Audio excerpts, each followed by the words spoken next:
वह कौन था? एक काल्पनिक हिंदी हॉरर स्टोरी हो सकती है जो रहस्य, डरावनी कहानियां और अनसुलझी पहेलियों की उलट-पुलट घूमती है।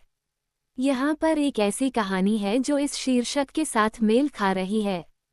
वह कौन था? जिस रात राज की जिंदगी में जो हुआ, वह हमेशा के लिए अपनी जिंदगी बदल कर रख देने वाला था। राज एक छोटा सा पहाड़ी इलाके में रहता था और अक्सर देर रात तक काम करने के बाद अकेले घर लौट आता था। उस रात भी कुछ ऐसा ही था।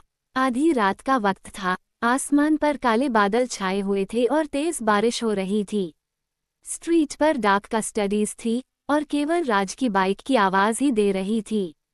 जब वो घने जंगल के पास से गुजर रही थी, तभी अचानक उसे सड़क के किनारे एक सफेद गेंद पहने हुई महिला दिखाई दी।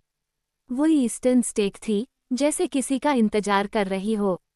राज ने सोचा कि शायद उसे मदद की जरूरत होगी, इसलिए उसने अपनी बाइक रोकी और वो महिला के पास गया।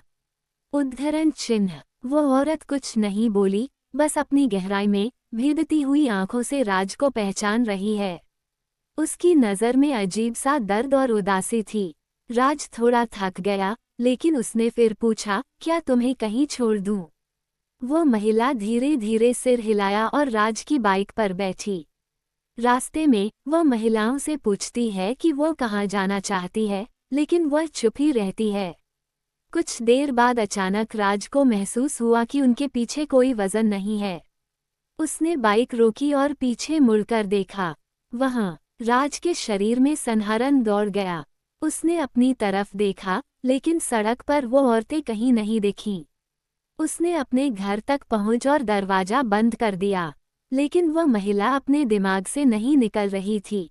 अगले दिन उसने गांव के बुजुर्ग से इस बारे में पूछा, तो उन्होंने उसे बताया कि कई साल पहले इसी स्थान पर एक महिला की रहस्यमय तरीके से मौत हो गई थी। कहा जाता है कि उसकी आत्मा अब भी वहीं भटक रही है, किसी का इंतजार कर रही है। राज को लगा कि वह उस रात जिस महिला से मिला था, वह कोई और नहीं, बल्कि वही मृत आत्मा का रूप था। उनके मन में रहस्य उजागर हुआ था। उससे अब भी यही प्रश्न पूछ रहा था, वह कौन था? ये कहानी रहस्य और भूतिया चरित्र पर आधारित है, जो कि साहसिक और डर का एहसास दिल है।